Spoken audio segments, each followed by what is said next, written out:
1, 2, 3. I'm coming. That's the way we walk in. See, by now you better feel it. All you want is an opportunity to win, to compete, to dominate. And darn it, I'm gonna give you that. Wonderful game. Tremendous win. Sellout crowd. Atmosphere was astonishing, impeccable. It's grand. First time ever truly experiencing that at the college level. Tremendous to see all the celebs, what do you call it?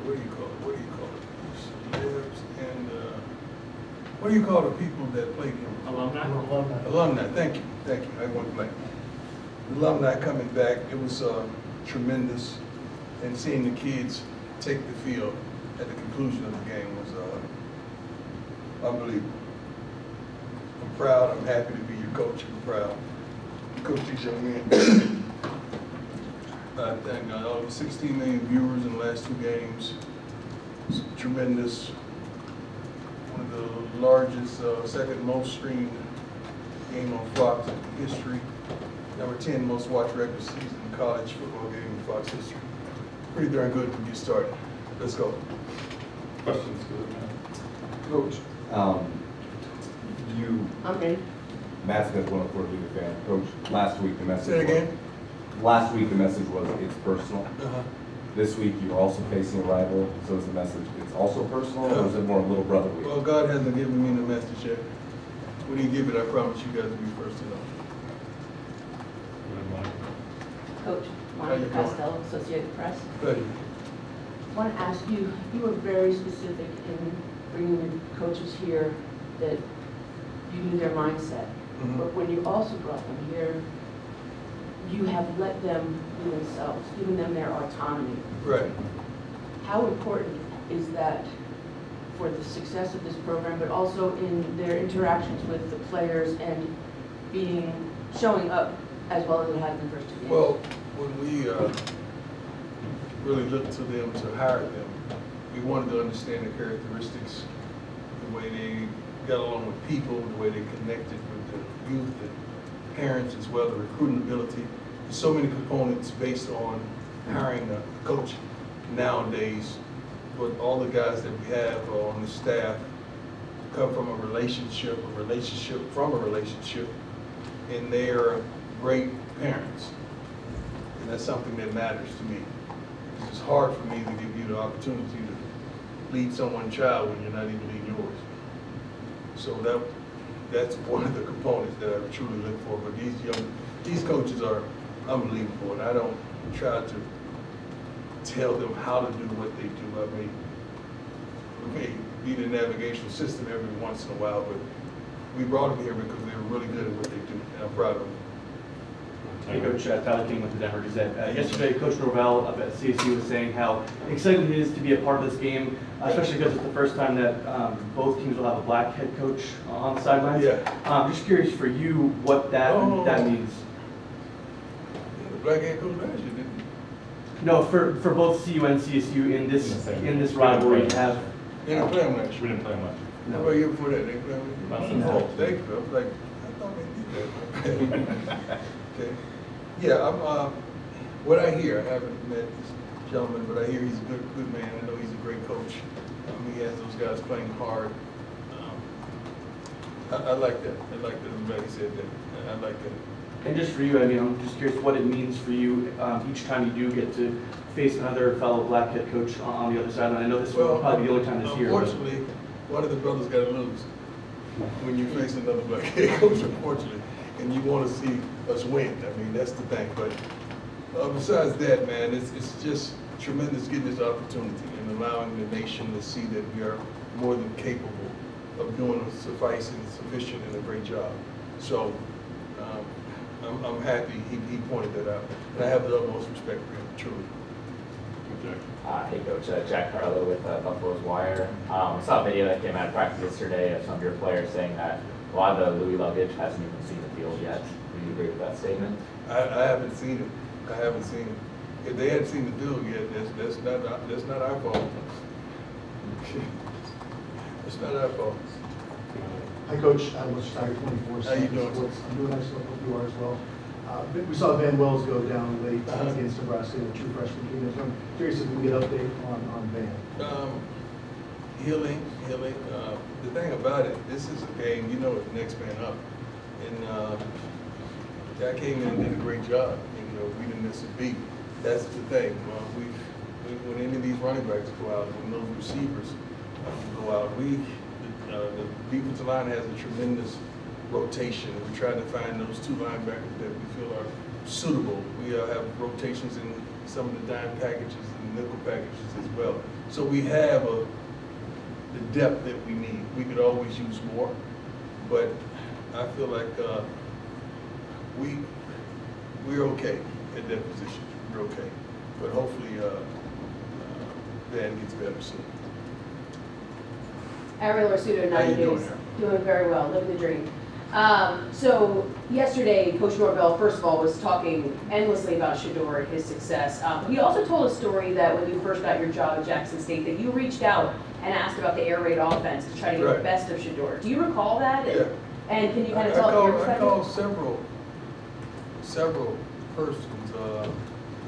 Honestly, I think my initial call, I'm going blank, my initial call was to Mike Leach. Thank you. It was to Coach Leach. That's what I was trying to grasp his name. Coach Leach, God bless him, the rest of him. That's who I called initially because he's it. So that's pretty much how we did it. And I interviewed several persons, and that's how I met Brett through that. But definitely, because I knew we had a stout defense led by Dennis Turner, and we wanted to put up more points. So I wanted to know the intricate details of that offense. Hey, Coach. Brian Howell from How you Boulder doing, again. sir? Good, and you?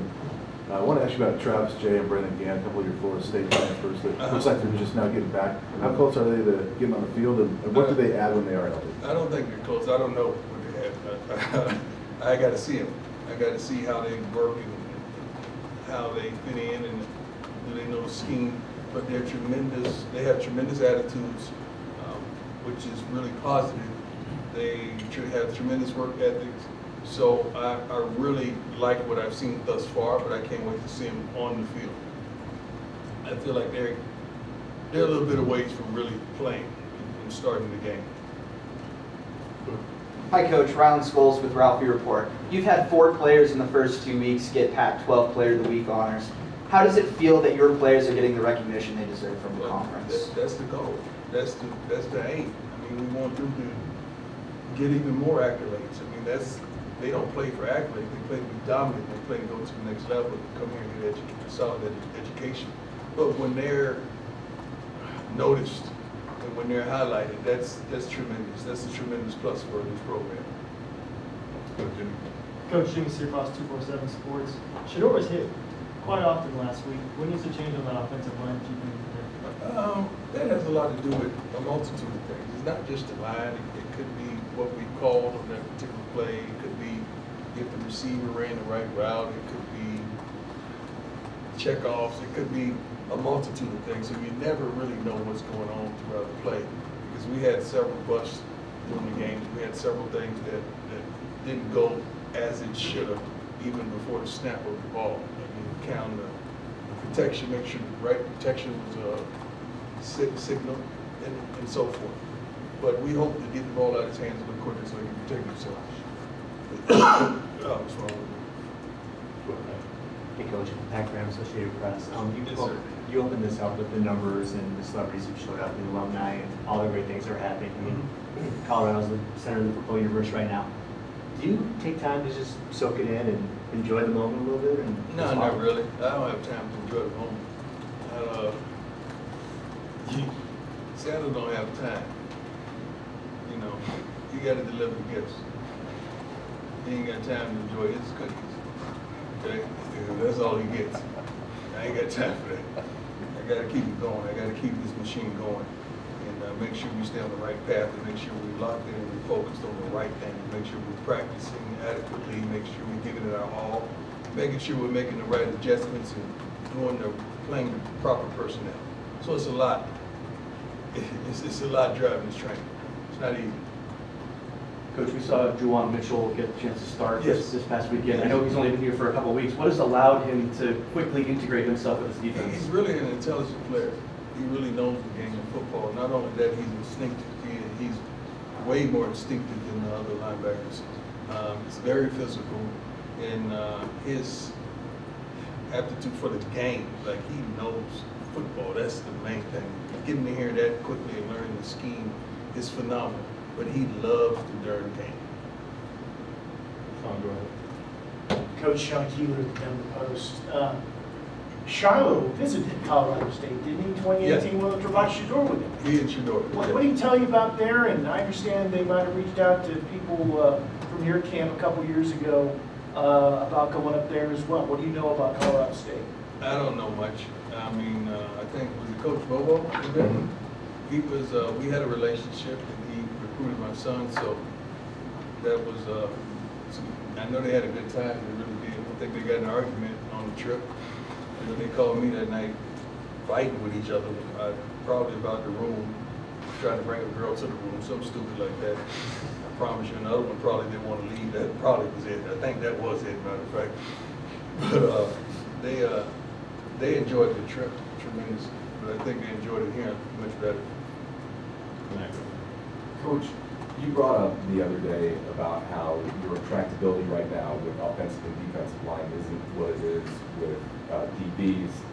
As you recruit kind of during the season, you put that plan out. What is your focus and how do you change that? It's already changed. I say that so you can highlight it, so you can print it to run with it, and you did just what I wanted you to do, so thank you. I appreciate it.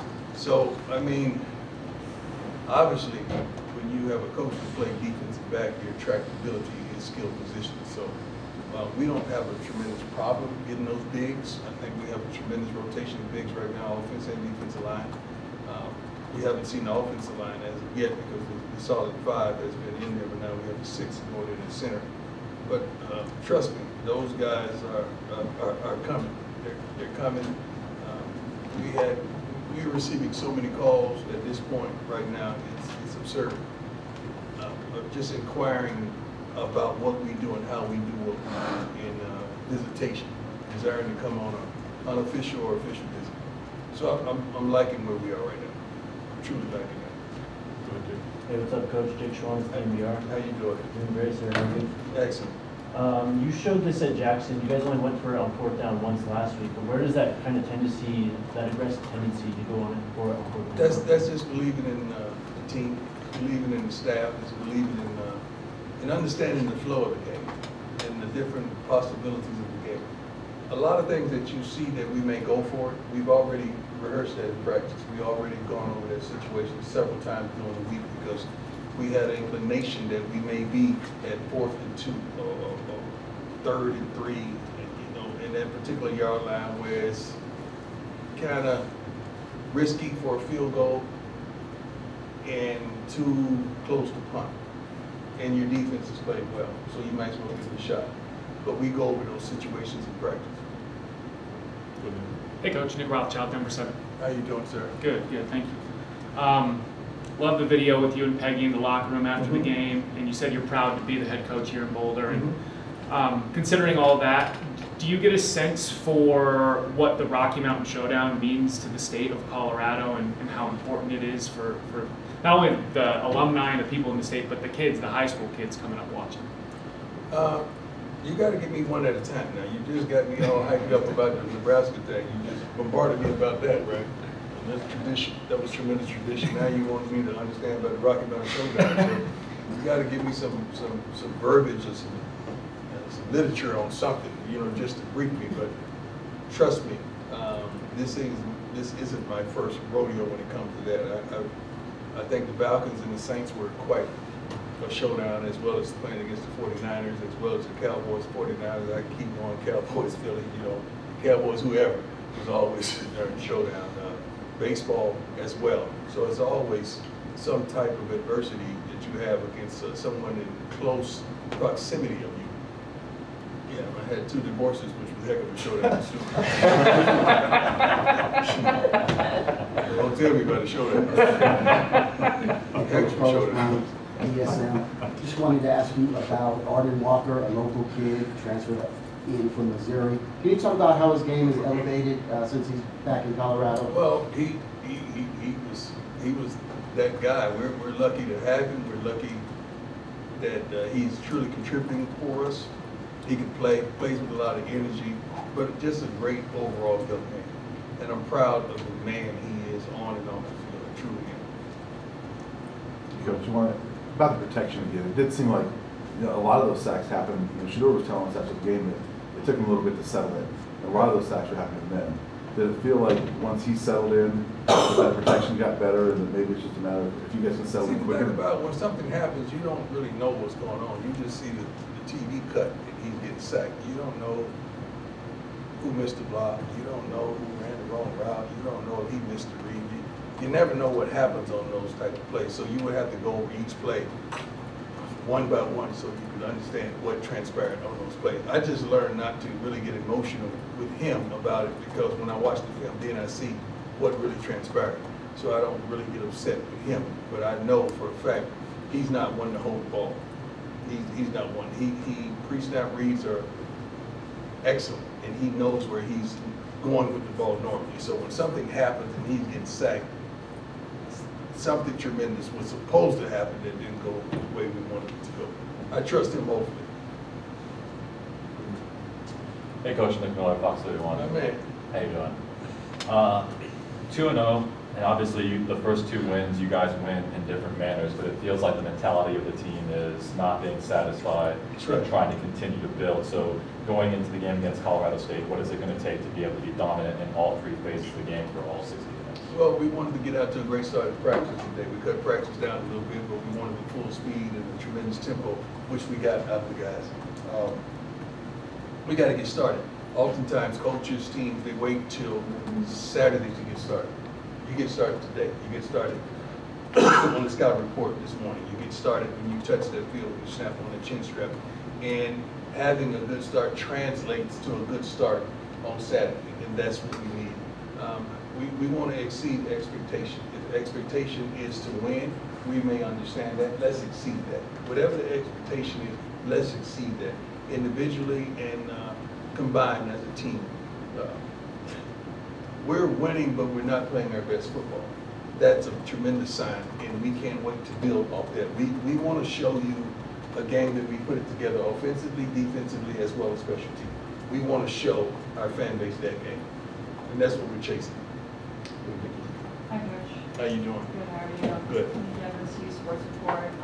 Matt, what was my comments after Shore mentioned that he was disrespected by the team? He said, I've never disrespected an opponent a day in my life, I never will. What, do you have any response to that? No, not really. That was unfortunate. I didn't even know anything about it. They said they were praying in the middle of the field, so it's cool with me. I mean, I'm happy that's what they were doing up front. Amen. I'm for that. I'm for that. Let's turn the page. Let's get on to Colorado State. That's over. All right, our last question. Yeah, and in the fact that you're turning the page, you also seem very kind of like subdued, very cool, calm, collected right now. What is that mentality that you have right now? It's a consistency of who I am. I rock steady. You know, I get a little feisty, a little hype, and I start changing as the days roll on to the game. You know, I get more determined and focused and locked in. But right now, I have a trust and I have a belief that we're going to do what we need to do. I have that, and that translates to our young men that's in that locker room, as well as our coaches. Not only the young men are watching, the coaches are too. They're watching how, you know, a multitude of them have been with me, so they know this. But some of the new coaches, they got to understand we have a consistency in everything we do. From the way we act, from the way we talk, from the way we walk, from the way we go about our business. We have a consistency, and we want to translate that into the young men in that locker room. That's what we're searching for. That's what all of us are searching for, consistency. Not only from ourselves, but from the people we choose to befriend and love. Yeah, that was it. Okay, thank you. God bless you.